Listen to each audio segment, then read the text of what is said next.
everyone. If you're new here, thank you so much for checking out my video. I'd love to have you as a subscriber. My current goal is 500, so if you could help me reach that, I'd really appreciate it. This is going to be episode 10 of Create This Book. It's starting to get pretty chunky. I only have a few more prompts to do on camera, but I have a few to do off camera. But I think I'm going to be finishing it probably by the end of this year. I don't have anything else to say, so I'll shut my mouth and let's get to it. So, bringing out the book and opening it up, our first prompt is to create nostalgia. Make this page sentimental. This is one of those rare occasions where I immediately got an idea, so I decided that I wanted this page to look kind of like a board game. Before drawing out the actual board, though, I wanted to draw out some little pictures of things that make me feel nostalgic. I started with drawing the Blue's Clues paw print. I'm not sure why I never got the idea to erase the outline when coloring with colored pencils. I'm embarrassed to say that I didn't even realize it myself. I noticed it in a Bellamina video where she would erase the pencil outline before coloring things in with the colored pencil. So I'm doing that now, and it makes things look a lot neater. Anyway, when I was finished coloring in the Blue's Clues paw print, I moved on to the next thing, which was Dora the Explorer. Originally, I wanted to try and draw Dora herself, but that didn't turn out so great. So instead, I just went with drawing the logo of the show. So I started my life watching Blue's Clues. I guess I was really obsessed with it. My parents bought me my own little inflatable thinking chair. I don't remember much of my Blue's Clues phase. I do remember watching it a lot, and I also had a really fun computer game that I'd play for hours on end sometimes. I also had several VHS tapes of it. When I got into Dora, I was a little older, so I do have more memories of liking that. I always found the side characters more interesting, though. As I got older, I started watching more Cartoon Network than Nickelodeon, and I really liked Pokemon. I also had several VHS tapes of episodes of that. I didn't want to keep writing or drawing show logos, so I didn't just want to write the word Pokemon with the yellow and white and blue font, so instead I decided to draw a little Pokeball. I suppose I could have drawn Pikachu or Ash or his hat or something, but I thought the Pokeball was more simple, and I liked the way it turned out anyway.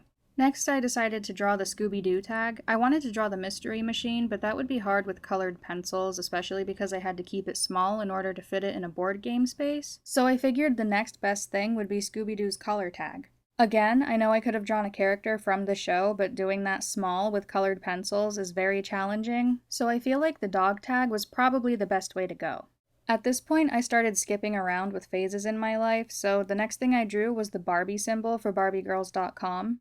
I also played with Barbie dolls a lot when I was really little, like watching Dora little, maybe a little older too. But this was just supposed to represent BarbieGirls.com, which I have mentioned a lot on this channel lately, and I'm not even sorry. This game was so special to me, and I still can't get over how happy I am that they're bringing it back. Here's everything I've drawn so far, and a dot interruption.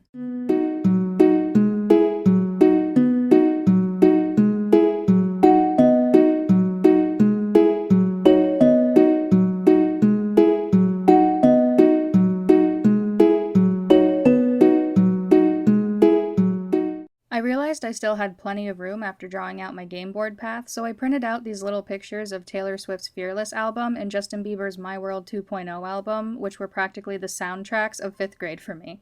Next, I just cut out all of the little pictures that I drew and started to try and find some good placement for them on the game board to get an idea of how many more spaces I had. When I had them laid out, I modified the path a little bit more just to make everything look neater. Since I still had some more room left, I added in some more nostalgic things like Highlights magazine. I remember when I was little, my mom got me a subscription to Highlights magazine, and I was so excited every month to receive a new issue. I always liked reading the Ask Arizona sections and of course the craft sections. I actually recreated quite a few of the crafts, and I think I might actually do one of those for a future video coming up soon. The next thing that I added on was this bee from the Junie B. Jones book series. Junie B. Jones was my 2nd grade hero. I read every single book that the class had to offer. I don't think they had the whole series, but again, every single book that we had in the classroom I read. This fancy letter B was always in the title on the covers of the books, and it always had a big bow on it since Junie B. Jones would wear a bow. Now I'm just writing her first and last name in her handwriting above and below the B, and then I was done with that one. Another book series that I was really into in 2nd grade was the Magic Tree House series. I think I liked Junie B. Jones more, but I still thought the Magic Tree House was pretty cool. The Magic Tree House didn't really have a symbol or a logo, and I was not going to draw a tiny microscopic tree house, so I just wrote the Magic Tree House in gold letters like you find on the book covers. Except I ran out of room, so I just wrote Magic Tree How and I made the S and the E on a separate sheet of paper, but I was just going to glue it all next to each other. I put those into the arrangement, and I still had some more room, so the next thing I tried to draw was the Nintendo 64 symbol. This dealt with a lot of perspective, which I am not good at, so it was quite a struggle, and even the final result wasn't that great. But anyway, Nintendo 64 was a huge staple in my childhood. I'm not sure why I didn't think to add this in way sooner, but I was playing it very early on in my life, probably when I was around 4, and I played lots of games on this thing. Excitebike 64, Turok 3, Mario Party 2, and of course, The Legend of Zelda Ocarina of Time. Just to name a few. This symbol was as good as it was gonna get, so I moved on to rearranging all of my cutouts again. And when I had a pretty good idea of the layout, I started on the actual board. I sketched in the lines that would be separating each space. Once the board layout was done, I started adding color to each of the spaces. I decided to color the spaces rainbow. I know that the Candyland board spaces don't go in rainbow order, but I thought it looked really nice, so I went with it. Once the board was colored, I cut it out and glued it into the book. I made sure not to glue the top of the right page, so that way I could fold it down and still see the prompt. Finally, it was time to start gluing in the cutouts. I did make some last-minute changes to some of the placements of them, which thankfully didn't result as being fatal, but it did lead to some awkward placement at times. Also, I forgot to mention that this thing next to the Pokeball is a Yu-Gi-Oh card. That was another thing I was really big on. I did also watch the show, but I collected the cards a lot. I had a really nice deck started, and then for some reason I let everyone in my kindergarten class take whatever cards they wanted to keep. I think I was just desperate to make friends, and that was a really bad move that I still regret to this day. When I was gluing everything in, I realized that I made a very embarrassing mistake when coloring in the colors of the rainbow. You see this green? It's supposed to be yellow. Once I got over that tragic event, I colored in the backgrounds of each of the cutouts so you couldn't see the white anymore. I didn't want to leave the background white and blank and all boring and stuff, so I decided to add some more nostalgic things to that. The first thing I'm drawing is a Hershey's chocolate milk drink, which my mom used to pack in my lunches in kindergarten all the time, and I loved those things. Unfortunately, that was about 18 years ago, so I don't have a vivid memory of what the packaging looked like. I tried looking it up on Google, but it's changed quite a few times since then. So I'm just going off a very vague and most likely inaccurate memory, as well as a few pictures from online. I did not do a very good job on this. I do like that I used the silver paint pen, that was a nice touch. But the milk splash is not that great. Let me know in the comments if you have a little food or drink item that reminds you of your childhood. The next thing that I'm drawing is the swing set from my elementary school. It was much larger than this and it had more than 2 swings, but that's all I could fit. The majority of my recess time was spent on the swings. I've always loved swinging. Let me know what your favorite playground activity was, or still is. This next thing that I'm drawing, or trying to and miserably failing at, is supposed to be a snowmobile. I ended up going to Google Images for this one. But when I was younger, I loved snowmobiling. I still do, but I haven't gone in a really long time, but my dad had a snowmobile that we would just ride around the yard for hours sometimes. However, this was a used and much older snowmobile, so whenever we would try to go off a jump on it, the hood would usually fly off, so that was fun. Next, I'm drawing a horse. I've always had trouble drawing horses because they're so awkwardly shaped, so I did also use the internet for help on this. I did horseback riding for a really long time, and it actually goes back for generations in my family. I really loved being around the horses, and I also liked being at the barn. To this day, the smell of a barn and the smell of horses in general just makes me feel so comfy and nostalgic. I'm sure that sounds weird and probably gross to a lot of people, but anyone that's grown up on a farm probably knows what I'm talking about. This horse that I'm drawing is supposed to be based on the one that I rode, and his name was Boo. Anyway, yeah, I really loved horseback riding, and it was such a significant part of my childhood, so I had to include it in here. The next thing I'm drawing is a roller skate. My elementary school did roller skating the first Friday of every month, and I always loved going. I was always so excited for it, and they had a little snack sale, and they'd play music. It was a really good time, and I wish people still did roller skating and that we still had roller skating rinks, because I just can't get over how happy it always made me. Although I'm sure if I tried to roller skate now, I probably wouldn't be very good at it. The next thing I'm drawing is pretty similar. I'm drawing an ice skate. My elementary school did winter sports every year, and we got to choose between ice skating, cross-country skiing, and downhill skiing. Only the 5th graders got the option of snowboarding, which I never took because I was a wicked coward, but looking back, I kind of wish I did learn how to snowboard. But I was pretty happy ice skating. I ice skated every year except 3rd grade when the option was full, and I ended up doing cross-country skiing, which I absolutely hated. I remember when I first started ice skating, my balance was so terrible I needed a milk crate to help me around, but by the end of the winter sport season, I was almost a professional.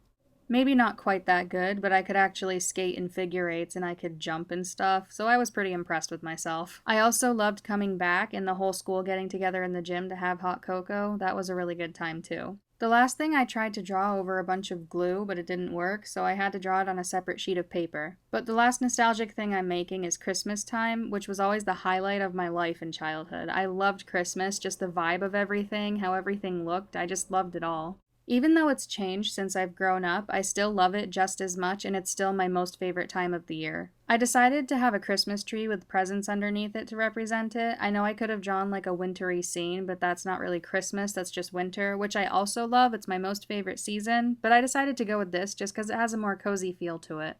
Also, I really just always loved drawing Christmas tree scenes. I'm really grateful for my paint markers in this episode, by the way. Just want to show some gratitude for them. They've made my life so much easier. I use them to draw ornaments, garlands, bows on the presents, and of course little candy canes on the tree. When I was finished with that, the last thing I had to do was color in the background. I kind of regret doing it the way I did. I think it looks sloppy. It didn't really ruin it, but it could have been much better. I just colored in really wide, horizontal rainbow stripes, and I tried to do it really lightly so it wouldn't clash with the game spaces. And finally, just following the rule that I made, which was to add a sticker to every page once it was finished. Here is a very crappy shot of my finally finished nostalgia board game layout. This actually took me days to make. It was really hard and it required a lot of thought, and I'm pretty impressed with the idea that I had. It doesn't look the best, but I'm still pretty happy with how it turned out. Moving right on to our next prompt, which was a lot more simple and straightforward for me. Create smudges. Coat your fingers with ink, paint, or charcoal. Smear the colors across the page. All I needed for this was some red paint. I brushed a coat of that onto my hand and just smeared it down the page. I didn't like the way it looked, so I tried again just to make it look more like a handprint. Then I just put another handprint on the other page. I tried to use my finger to write out help as well. It didn't come out that clearly, but anyway, I added more random smudges and it was time for a sticker. Honestly, this sticker design is so perfect because I love Jason Voorhees and I love Shy Guy. He's my favorite Mario character, so I actually bought quite a few of these and I thought it would be perfect for this page. I know this page isn't as fun or detailed as the previous one, but I thought it was super appropriate since spoopy season is coming up, and as soon as I read this prompt the very first time, I knew I wanted to do a bloody handprint thing. Now the last prompt for this video is to create a physical collection of specific objects. I have to choose from buttons, feathers, strings, or wrappers. I decided that I wanted to go with feathers and make a dream catcher. I trimmed the piece of paper down so it would fit more properly into the book, and then I cut a little window out to see the prompt. Next, I took some watercolor paint and painted the paper blue.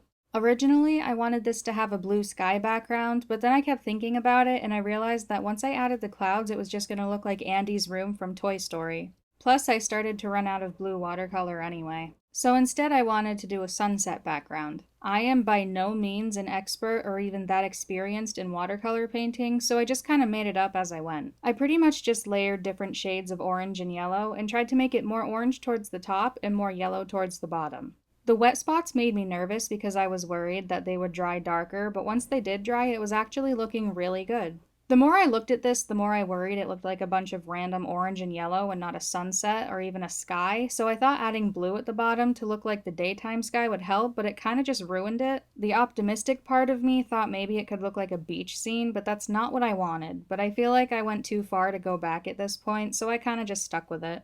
I added some purple to the top because, you know, sometimes when there's a sunset, there's pink and purple in the sky. I thought that would make it look pretty, but you can't really even tell. Now I'm just sketching out the dream catcher. I honestly had no idea where I was going with this because I know that the webbing inside of dream catchers changes patterns all the time, so I wasn't really sure what I was going to do for that.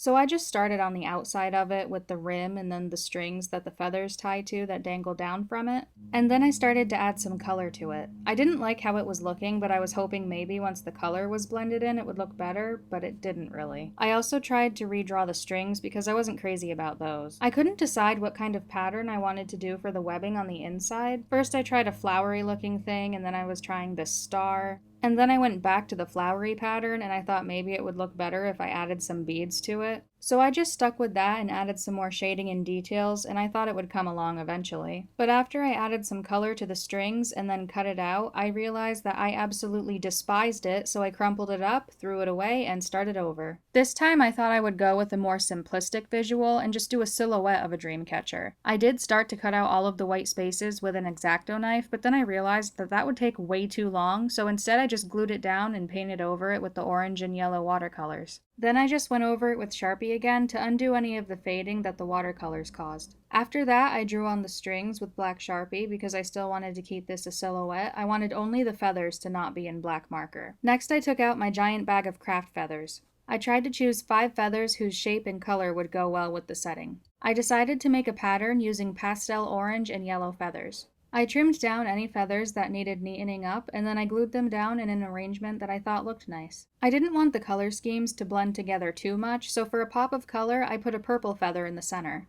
I cut out a window so the prompt could still be seen, then I cut the paper down the fold line in the center, which is always the scariest part, and then finally I glued both pieces down onto the pages. I also added on a little hanging string at the top because it was bugging me for some reason. I also didn't care for the enormous blank space to the left of the dream catcher, so I decided to write in a quote in nice fancy lettering that says, "Dare to dream, then decide to do." And then I completely erased it because it was slightly off center and redid it so it was more centered. I started to go over it in Sharpie but realized the Sharpie tip was too wide, so instead I used my black paint marker. Then I just erased any leftover pencil marks, and I wanted to give the words a nice white outline, so I tried it with a colored pencil, but that didn't work, so I had to use a paint marker for that too. Here's the final result. I didn't want to add a sticker to it because I thought that would kind of ruin the whole vibe, but I think it looks really good, and I'm so happy that I went with the silhouette of the dream catcher and not the horrible one that I tried to sketch earlier. It's not a masterpiece by any means, but I am pretty impressed with myself for coming up with this idea. That's gonna do it for this video. I'm sorry it's so late. Thank you for your guys' patience and understanding. If you aren't subscribed already, please consider it and maybe help me reach my goal. And that's it. I'll see you guys next time. Bye!